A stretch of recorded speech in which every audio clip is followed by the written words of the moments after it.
రాసులన్నీ ఏకరాశిగా నిలిచిపోయనే నీ జనుల ఎదుట. అవి భూకంపాలే అయినా పెను తుఫానులే అయినా, అవి భూకంపాలే అయినా పెను తుఫానులే అయినా, నీ కృపయే శాసించున్నా అవి అణగిపోవునా.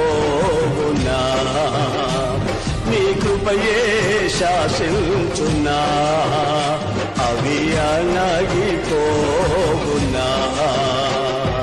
నీ కృప నాకు చాలును, నీ కృప లేనిది నే బ్రతుకలేను. నీ కృప నాకు చాలును, నీ కృప లేనిది నే బ్రతుకలేను.